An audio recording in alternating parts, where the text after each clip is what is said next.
I'm in terrible pain. Give me oxycodone. Give me morphine. Give me Tramadol. I was like, wait a minute. Wait, okay. She knows something. And then little I know that one of the nurses before looking after her, she told me, she was like, she's working nice. No. She's what? She's working nice. No. Oh, she's a nurse in ICU. Okay. I wonder why. She's a nurse. When we're about to give her oxycodone medication, was like, you should be taking my obster first, right? You should be taking all this stuff first. Like, you should be looking at everything there. Like, you should be. I'm so sorry. Let me do it. Yes, we are going to do that. Yes, just about to do it. Yeah, we're just about to do it. Just hang on to it. We got it. Yeah, I was like, oh my God.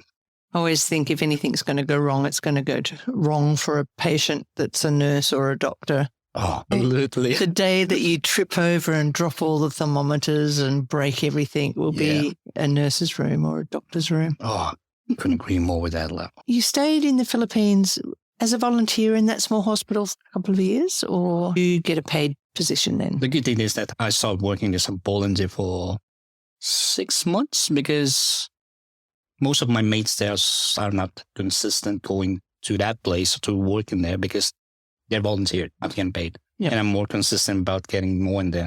I wanted to learn and I wanted to get more money and be getting paid. And then after 6 months, they decided for me to, get a ship. We're going to pay you. Great. And then eventually. But sorry, 6 months as a volunteer and you're not getting paid. How did you survive? With the power of money of my mom. Oh, your mom supported your lifestyle. Yeah, my mom supported my nursing career. She was actually, okay, here's the money.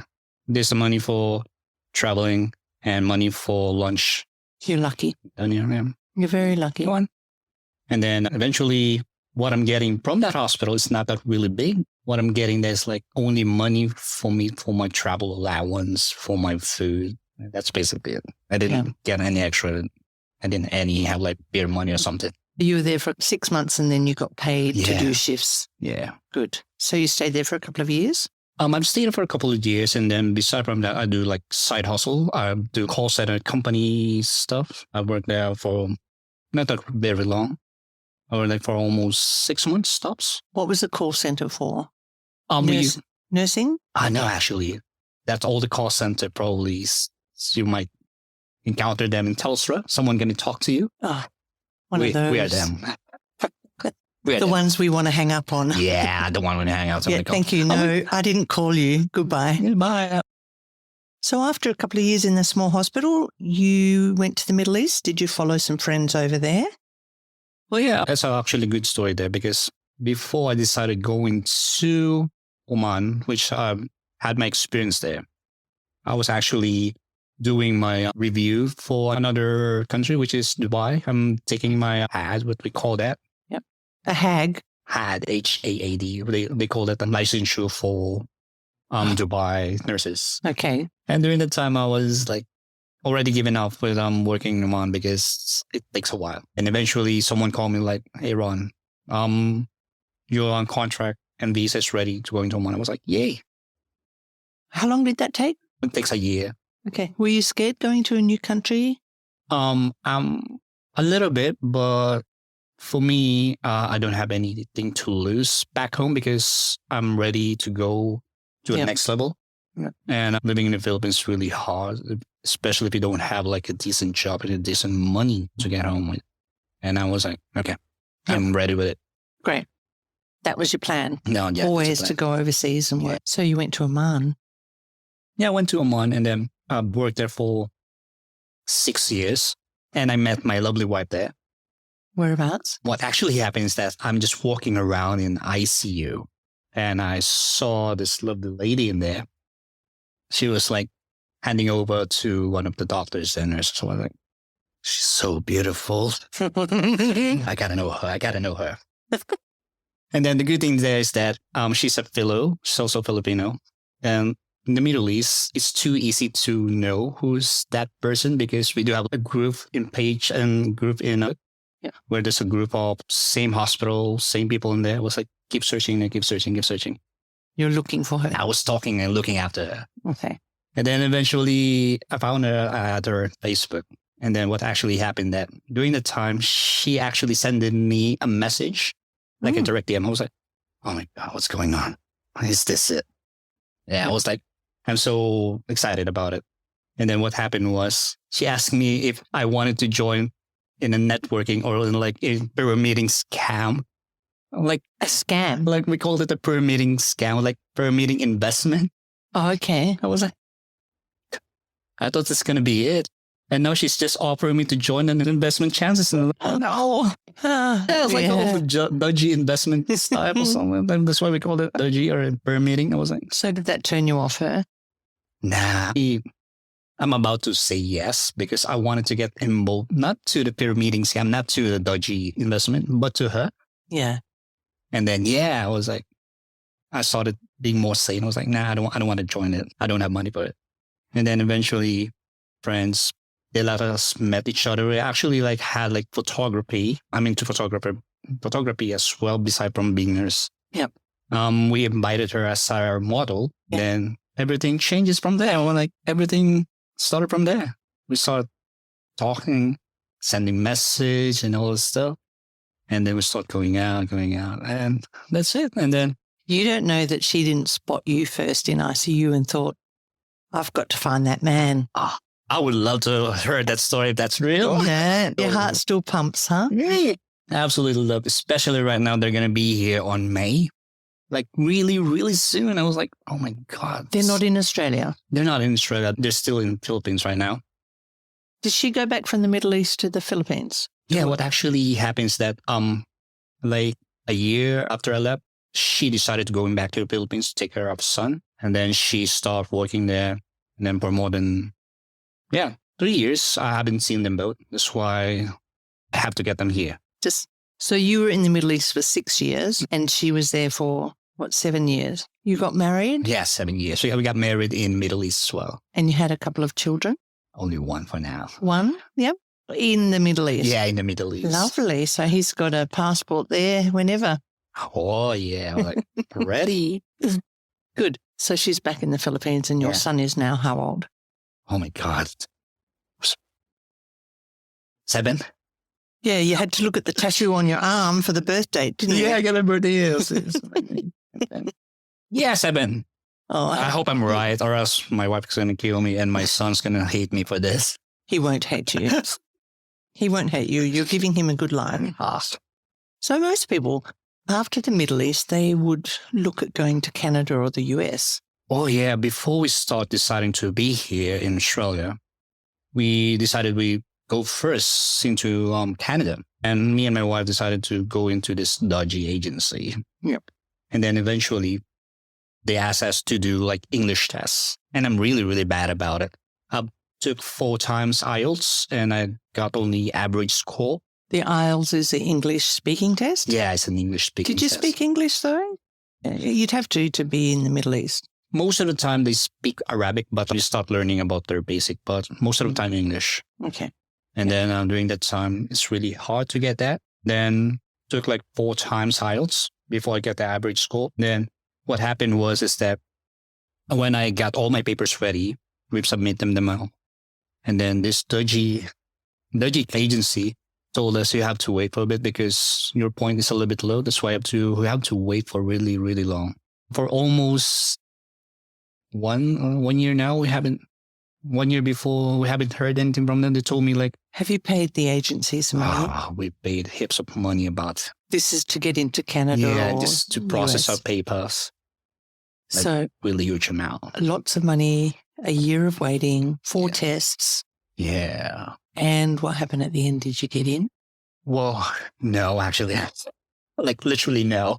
Until now, we're trying to get a refund from them. But we couldn't get the refund anymore because my wife is not in the Middle East anymore. That's why it's hard to chase them. And then during that time, we started figuring out another way. And the good thing is that a lot of my friends or a lot of my mates are already going to Australia. I was like, might as well ask them what's the process about going to Australia. And they told me and they guide me. And I want to give a shout out to my friends, which is Clint, June. They helped me a lot, heaps a lot. Do they work here in Australia? They're here already. Nurses? Most of them now, 2 of them is already citizen here. They're all in Melbourne, Sydney. They're really good. They help me, they guide me, even though I'm already nuisance to them. Because I keep asking them what to do. You just have to follow the guide there. You have to follow it. Okay, I'm following it, but it's still dodgy.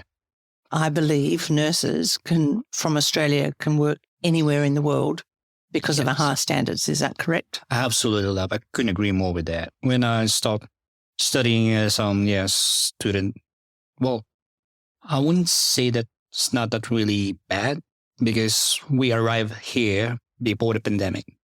We are the lucky ones. You got in before that. Yeah. Shut the borders. No one's going in. Shut it out.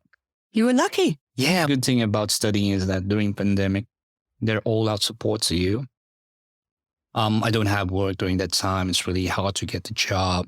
Everything is shut down. Even me and my mate went actually go job hunting to all the nursing care facility and then just like to work as PCA or carer. During that time, they couldn't get us because we still don't have any placement. We don't have any at least experience working in Australian hospital. And beside from that, of course, shut down. They wanted to work. Only their staff went out. They just don't want to risk anyone. Like the uni back then, this was like so good. Each week, they're sending us like $50 voucher for calls.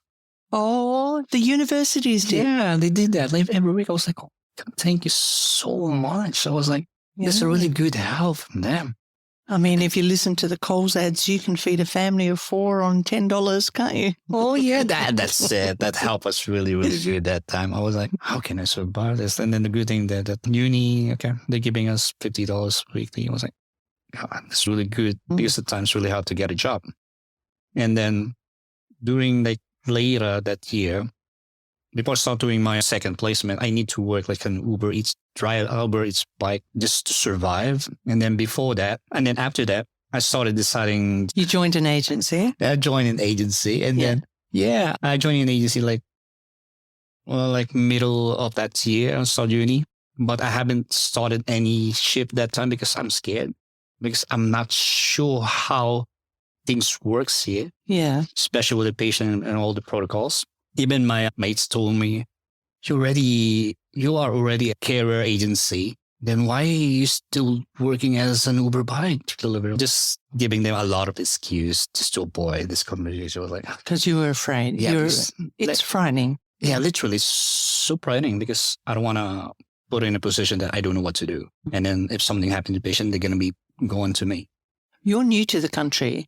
Yeah. You haven't worked in any of the hospitals. Like literally. And you joined an agency and you're going to be sent anywhere. Every day will be different. And you have no idea how it works. Oh, yeah. I was like, okay, there's a whole lot of risk in there. It's probably what you call wing it or fake it. Yeah. Yeah. And then my first shift was I'm going to be doing a special to a patient. The good thing there is that the patient is not that really unsettled. Okay. And during that time, I was a bit hesitant getting that shift because I'm from Bentley and Joondalup. Of course, mentioned it already. It's a long way. It's a long way. And I have to pay like $60 Uber to go there. And it's like really hard for me to pay that because I'm just a student. I'm barely earning like $100 per day. Could you trade a $50 food voucher? Anyway, let's go back. So you then had this patient to look after. During that time, I was like, I literally don't know what to do. And then the nurse told me, she's going to be your patient. He's going to be look after her. Okay. Okay. And then what happened was patient wanted to go towards seat. Okay. I let her sit and then change the bed sheet, all this stuff. During that time, I haven't really mastered doing the beds for wards because ED would just literally put all the bed sheets in there, tuck them in, that's it. Then what happened was, good thing is that son came in. And then he told me like, son, mom. I was like, okay. I was actually just standing in there like. Her son, yeah. And then one of the nurses told me, you don't have to stay there. It's in there already. You can just help us on the floor. Yeah. I was like, okay. Then I went to nurse's station. I was like, standing here. I was like, what should I do? What should I do? This is your first shift in an Australian hospital. Understandable. Very first shift there. They were like, And then one of the nurses like saw me like standing there. There's like a lot of bells already, lights on. It's your first time working here. So like,